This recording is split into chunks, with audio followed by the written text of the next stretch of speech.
You are listening to The Pilgrim on the 405 with Will Christ. Join him as he and his guests discover how businesses thrive in California. Well, welcome to The Pilgrim on the 405. We're stretching out a little bit further from California to Boston. Today we have Omri Traub, the founder and CEO of Popcart. Welcome, Omri, to The Pilgrim on the 405. Thanks. So great to be here.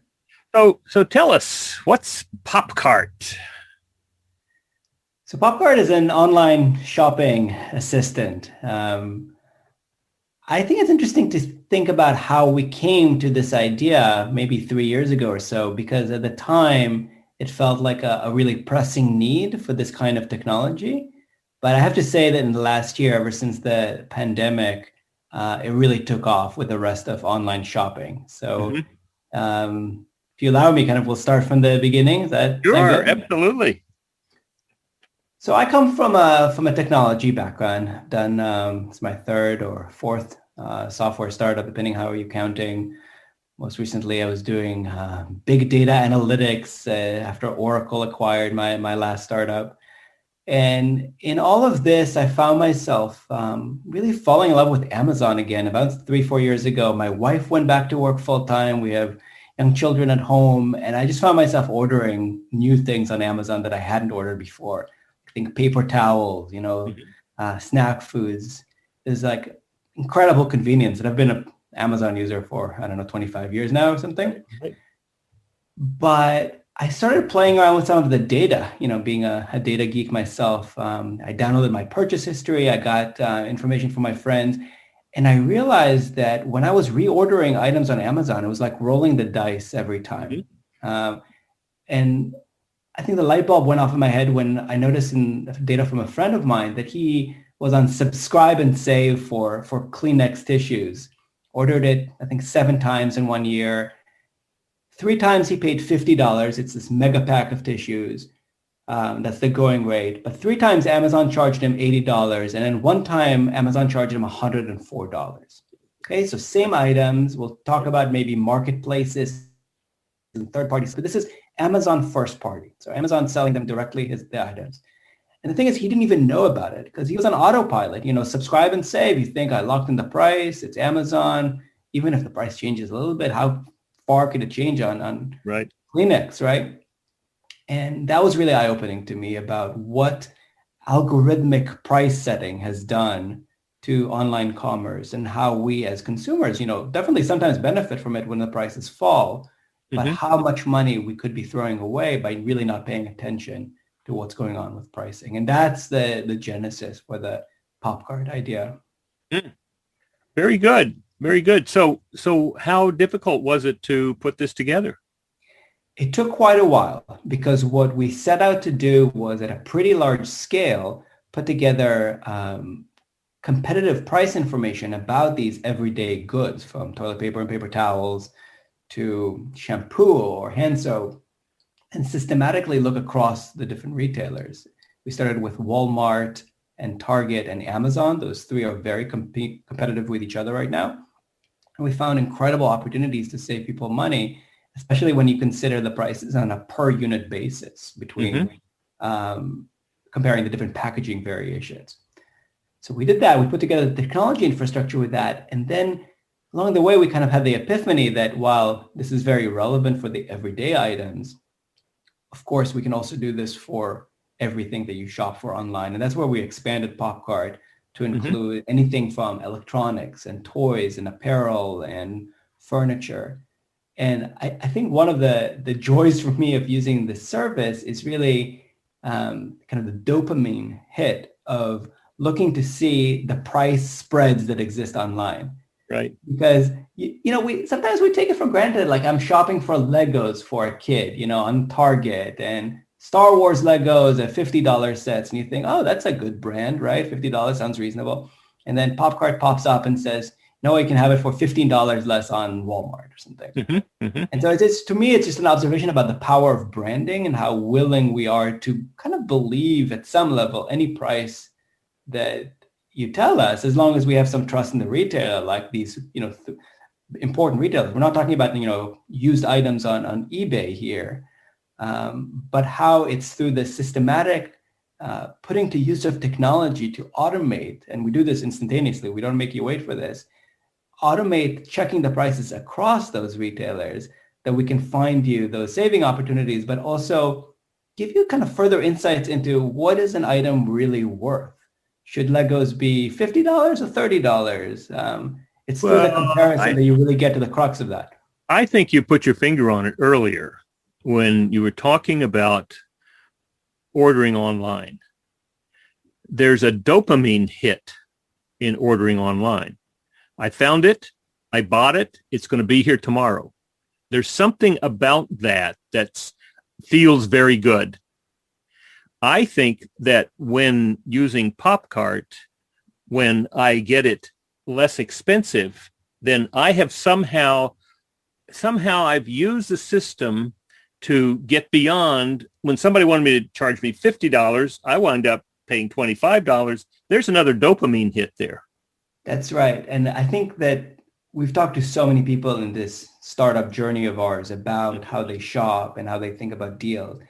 And I think there's something really universal about this desire that we have to get a good deal, or maybe conversely, not to feel like we're getting screwed.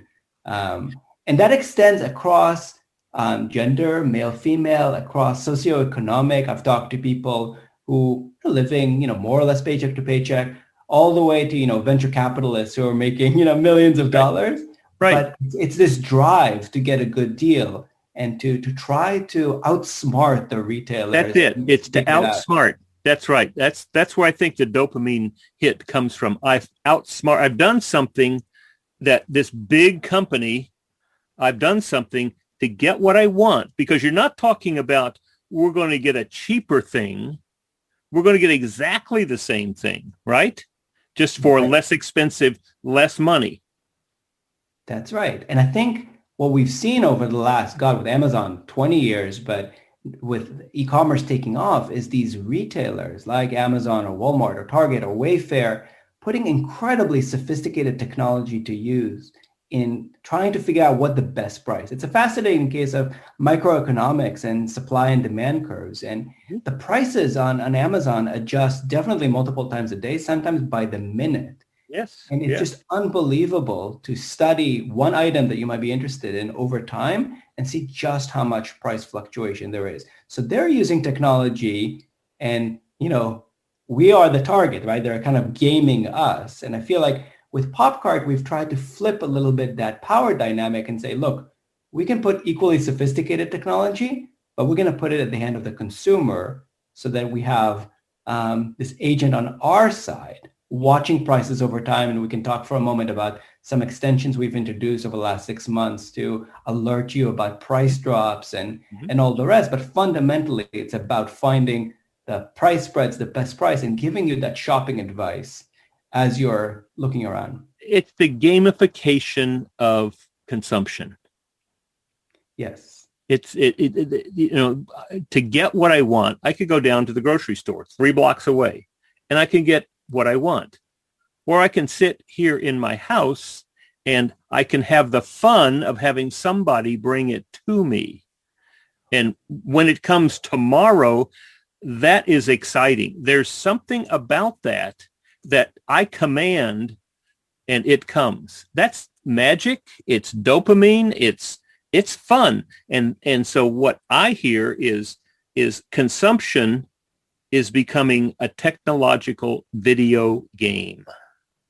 Yes. Now, what we try to do at Popcart is not make the decision for you. It's just do the grunt work for you. So it's not fun to open 20 browser tabs and look across 20 different retailers and do the same search everywhere else just to get that, dopamine rush of comparing and making the best choice. So what we've done is we've automated that part. Computers are good at that, but we put the options in front of you and compare it. And I keep coming back to those industry term is CPG, consumer packaged goods, right? The everyday essentials that we use at home, just because it's the most obvious there, that retailers play trick with you and manufacturers. For example, toilet paper. What's the difference between a mega roll and a super mega roll and a family size roll and all of that? And Walmart will have a different packaging from Target.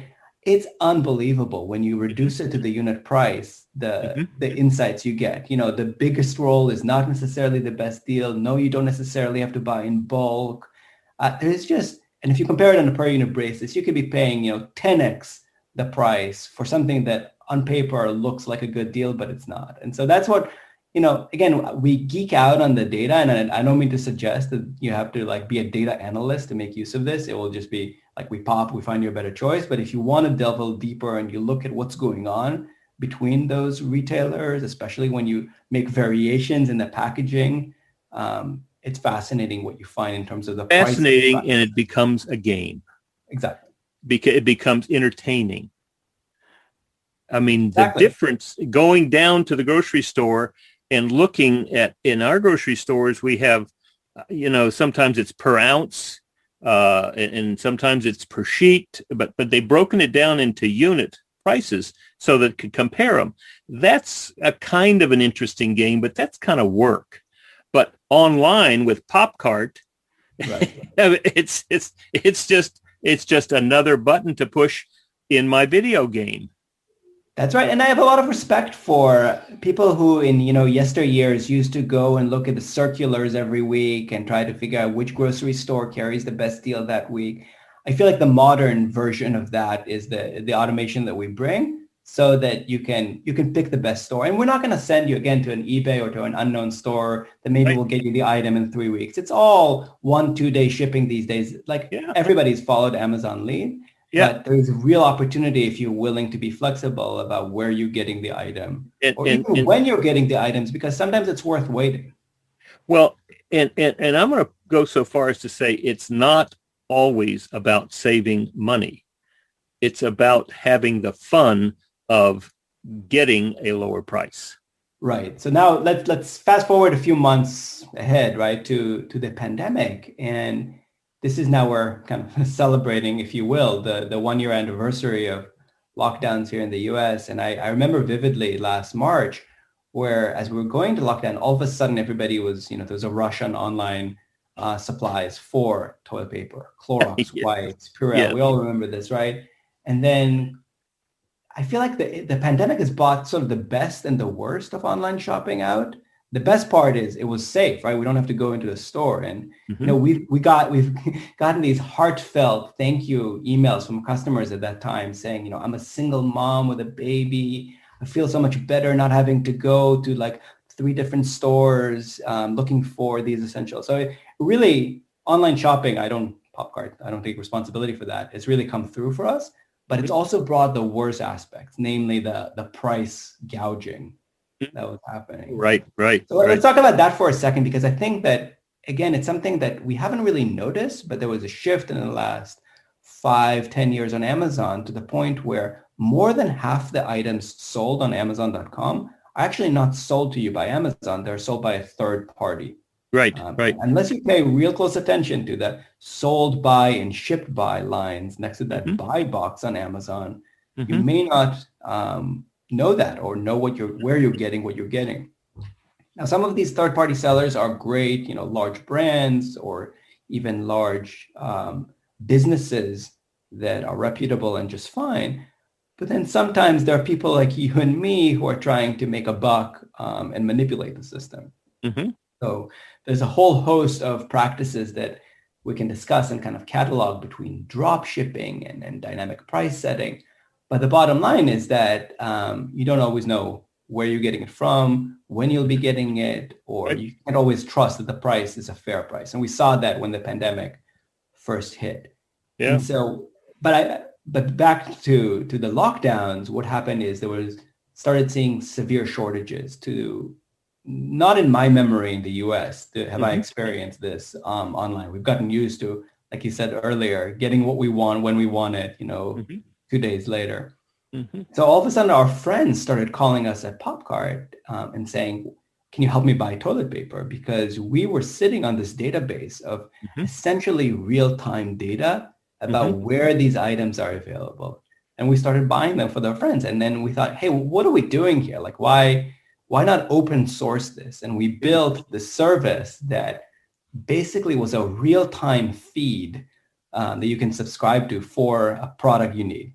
Clorox wipes, masks, Purell, toilet paper, that lets you know when it's back in stock, and then you can click through and try to get it in time. And it wasn't foolproof, so maybe every third or fourth time you click through, you were able to get it. But for many of our friends, it was the only way they got it. And then we opened it up to hundreds of thousands of people using the service. So I think to me that introduced this other dimension of, we talked about the dopamine and the gaming, is there's one aspect of gaming when shopping online, which is getting the best price and sort of reverse engineering these price spreads and kind of outsmarting.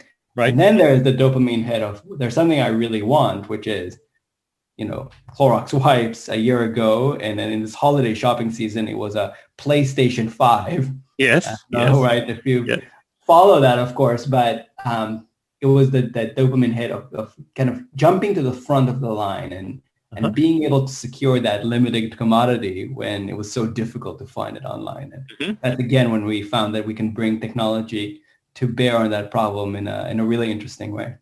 Well, and that's what entrepreneurs do, isn't it? Find a problem and fix it. And the problems presented themselves to us because we were so focused on pricing. And then we took availability of these items for granted. Of course, you can buy Clorox wipes online. Why wouldn't you? Who needs them so much anyway? And then all of a sudden, there's a shortage, a new problem presents itself. And that's when we were able to try to quickly address it. And it was...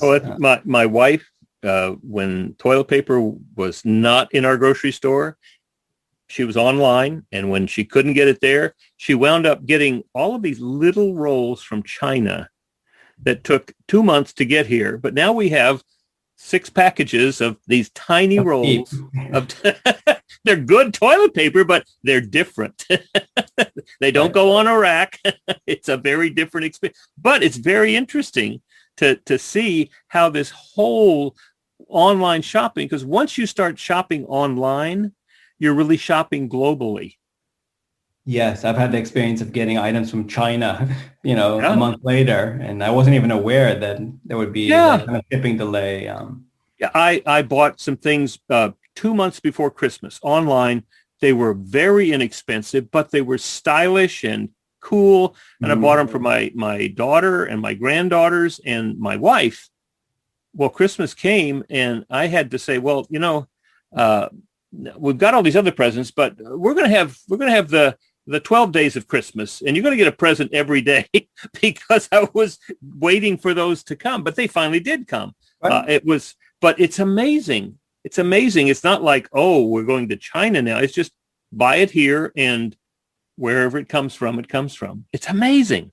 It's amazing. We did kind of a more rigorous survey recently of items that our users are browsing using Popcart, and we found that about 2/3 of the items on Amazon had something that we would consider a red flag, right? So what's a red flag? Either the seller is sketchy, right? And that's common practice where sometimes the winner of the buy box, the person Amazon deems to be the best available current offer, so if you click buy now, it will be from that seller, is either a non-reputable seller with a lot of negative reviews, somebody who just joined Amazon, and usually that means that they're kind of trying to scam and you may not get the item. So there's some issue with a seller. That's problem number one. Problem number two is there's just a much better price elsewhere, like we talked about with Legos. And so Amazon really isn't your best choice.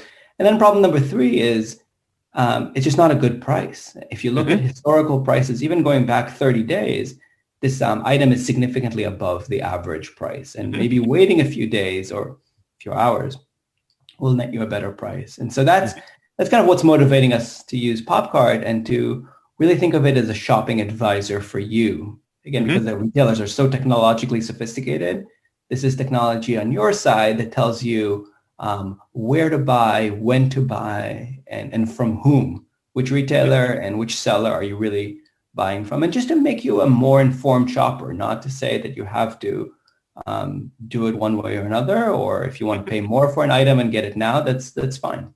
Yeah. Well, that's amazing. Just amazing. So now a question, Where does Amazon Assistant fit into your game plan? Well, Amazon Assistant, interestingly, is a browser extension like Popcart that's doing something similar. Only it's only one way, right? So as you're shopping elsewhere, they try to get you into Amazon, but never the other way. And so That's right. That's right. Yeah, we are just neutral. We're on your side.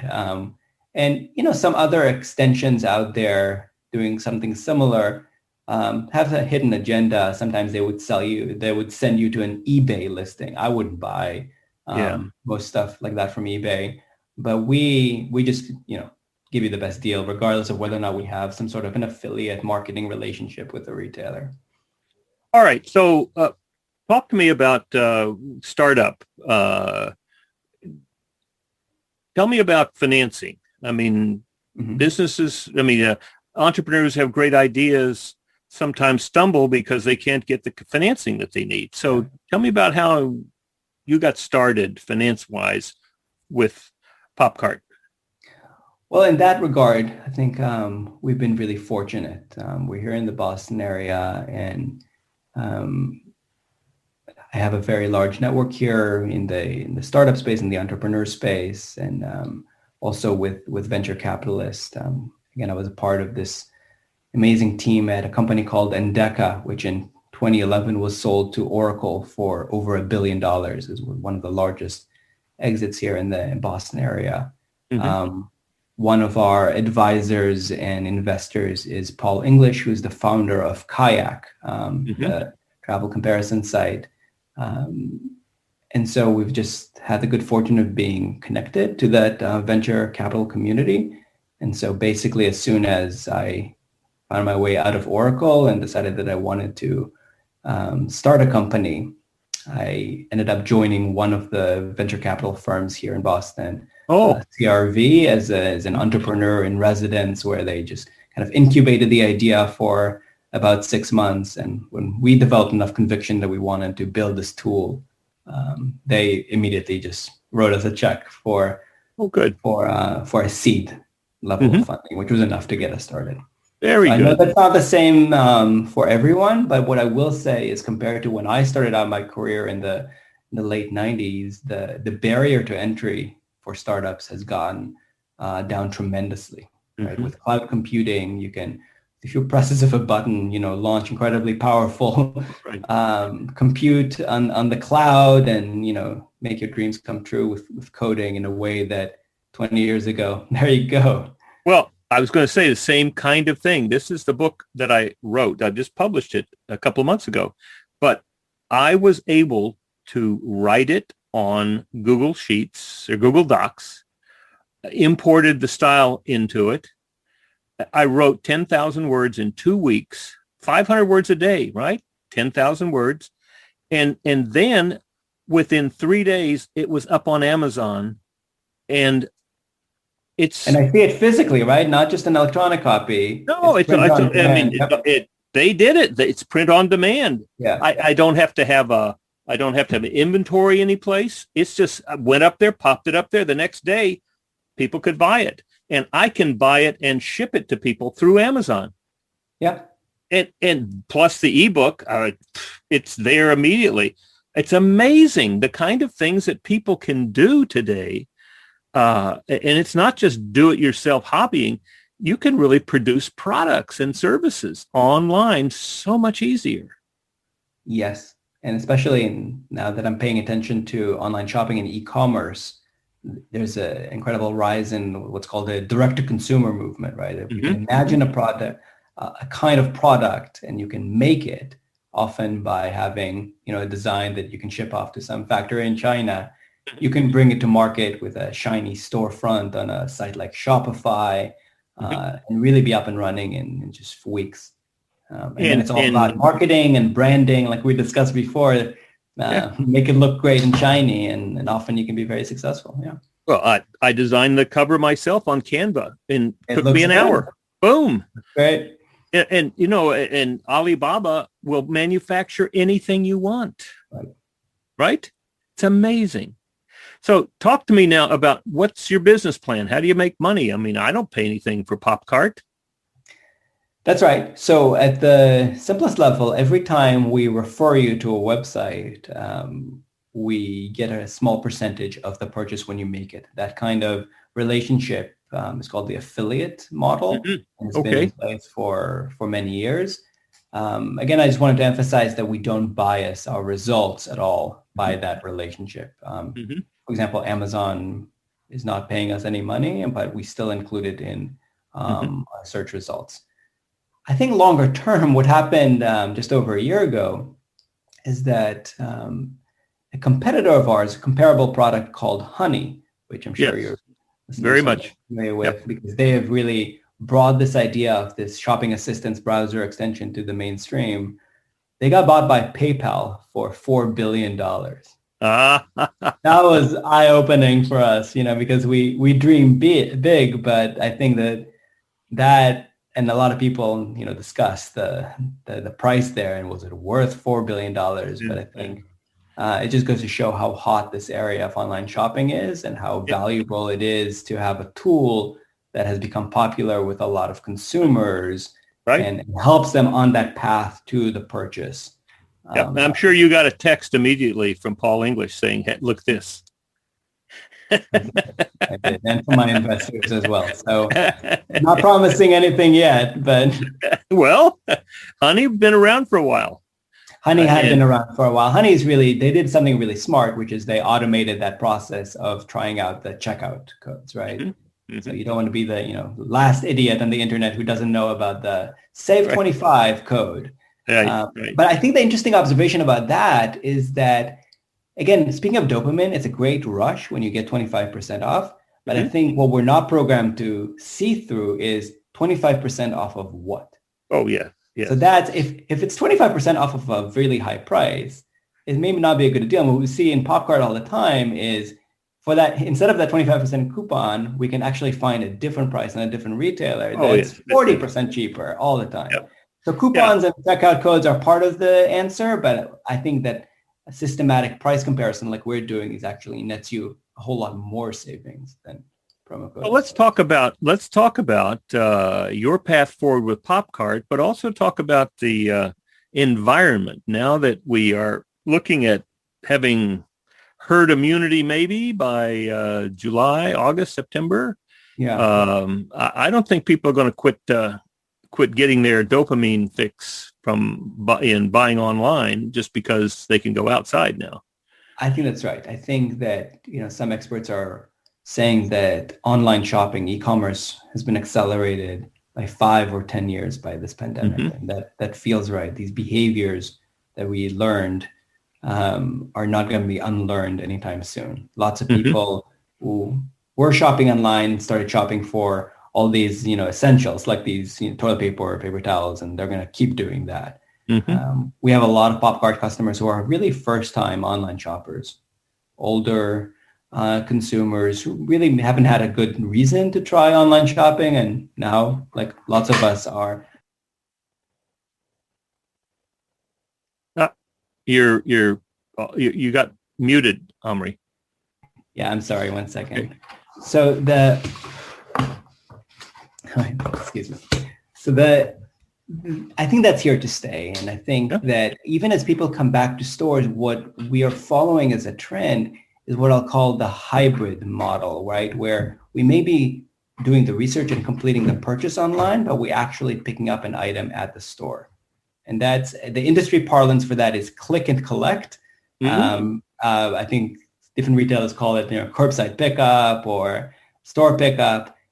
It's surprisingly popular. It's actually been popular in Europe for 10 years now. It's very mainstream, but I think it took the pandemic here in the US to bring it to the consciousness of the mainstream shopper here. The idea that you don't have to wait 2 days that have somehow slipped into sometimes 4 or 5 days on Amazon.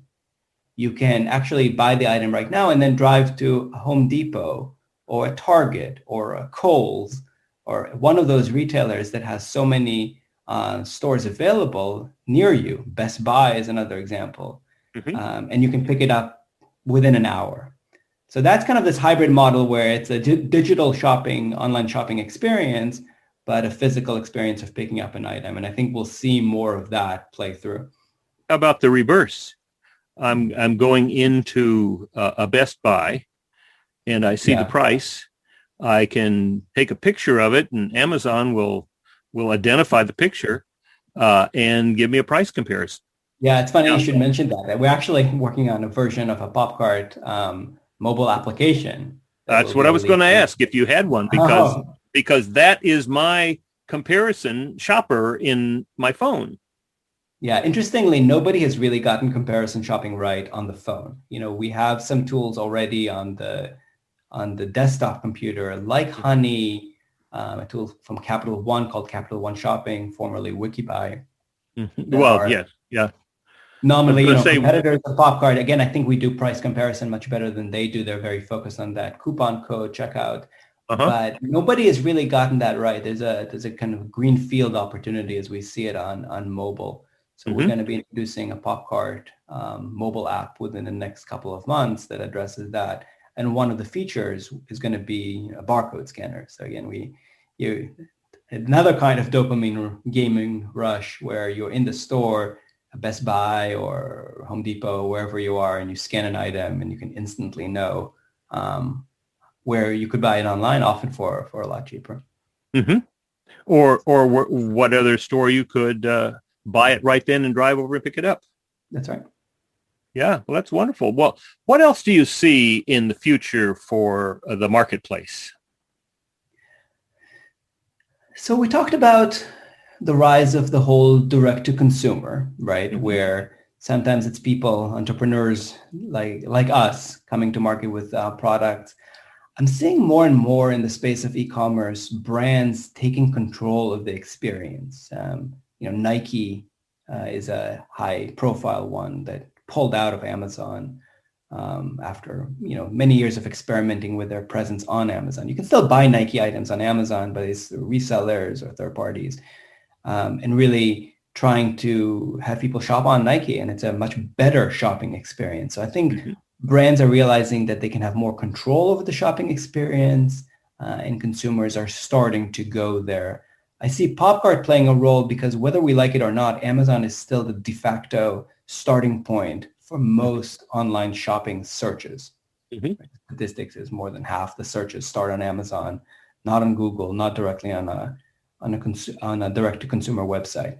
So I feel like we have an opportunity to, again, be on the side of the consumer and say, go ahead, Amazon is the ultimate catalog. Jeff Bezos called it the everything store, right? And that's great. It integrates this Uber catalog of everything, but often you can have a better experience, better price, better shipping when you go directly to a consumer site. And when that's true, we will turn your attention to that and get you there. So I think that's another trend I'm seeing is the rise of the direct brand experience as an alternative to the Amazon as an aggregator. So what other nice extensions to Popcart are you contemplating? I think the mobile experience is the biggest one, with mobile first features like scanning, like push notifications when something that you set an alert on has come back in stock or has experienced a price drop, because often these are time sensitive, like on PlayStation 5 or Clorox wipes, if or when would they go out of stock. And it's been interesting for us to, just looking at the data that we have to see the rolling trends in which items are experiencing these supply chain shortages. In the winter, it was patio heaters. You guys live in Southern California, so maybe you don't need as many of them as we do here to New England to socialize through this winter. But it's been this continuous stream of products that just go out of stock. And so that's been an important piece of what we're doing, and the mobile application is going to be the best form factor with push notifications on that. All right. So where do you see the company going? What, 5-10 year target? What do you see it growing in terms of jobs and people, or is it? Yes, absolutely. I think, being a technology first company, we're always going to be a little bit leaner than say a company that has a retailer footprint, for example. But definitely looking forward to growing looking forward to increasing the way we work directly with retailers to have custom promotions and deals for Popcart shoppers rather than just accepting prices as they are. I think that we have an opportunity to kind of make introductions between the shoppers and the brands who are trying to reach them. I see us really playing a key role in transforming the whole shopping experience. And price comparison for us is just the hook. It's at startups, you always talk about what's the insertion point. And I think successful startups have found a way of having this narrow wedge into a problem and doing that one thing well and then expanding from there. So for us, it's price comparison, where we have identified this incredible opportunity to save you lots of money by just automating the process of comparing prices. But ultimately, what we're after is helping you throughout the shopping experience. So from the research phase, I don't know about you, but I'm faced with Amazon search results every day for just everyday decisions like a USB cable or some trivial item. And there are all these brands that I don't recognize. And I find myself relying on techniques like who has the most reviews. And I know that those are manipulated and I don't have a much better choices. So integrating Popcart into the earlier in the buying experience with help on what to buy, buying guides, looking at reviews, and then all the way through the checkout experience and payments. I think there is definitely a need for this shopping tool on the consumer side. The way, going back to Paul and his experience with Kayak, they started with flight search, but nowadays Kayak, Expedia, Hopper, all of those also do rental cars. Hopefully sometime soon we'll be traveling again, but rental cars and hotels. TripAdvisor started with reviews on the Airbnb, on the bed and breakfast or the hotel, but then expanded into trip planning and giving you advice in general. So same way, we're starting with price comparison, but we really aim to expand and help you throughout the buying journey online. That's the old Arab saying about never let the camel put his nose under the tent. You will find out you're outside the tent before it's over. Good. So tell us what I'm curious about as an entrepreneur, successful entrepreneur. What is your daily life like? Your weekly life like? Are you working 90 hours a week? You're working 3 days a week? What does it look like from your position? Well, everything changed a year ago, right? I don't go to the office. Here I am in one of my son's bedrooms. It's been eye-opening for me. I've always been such a strong proponent of physical work, co-locating with colleagues. And this is the first time I'm doing communication with a team remotely on this scale. And it's been, I think, surprisingly effective for me. We've learned to patterns of communication through tools like Zoom. On a more personal note, here I am at home for the last year. We had a baby a year ago who's just over a year old now. And so I think that being able to just go downstairs and spend some time with him has been incredibly satisfying and, a little bit of the silver lining from this whole pandemic and lockdown period. So it's been a balancing act, made, I suppose, both more difficult by the fact that my work and my home life are now co-located, but also easier for that reason, in a sense. Will you continue maintaining some time at home? We will for the foreseeable future. Again, we'll watch the development, and then as we hit the next milestones in our company's growth and start dramatically hiring and expanding, I think will be a time to get some office space again, because I do believe that it's special and different when you can just swivel in your chair and look over someone's shoulder and work together. But now, for now, we're making this work. What do you use for remote communication? Do you use Slack? Do you use Teams? Yeah, we use Slack.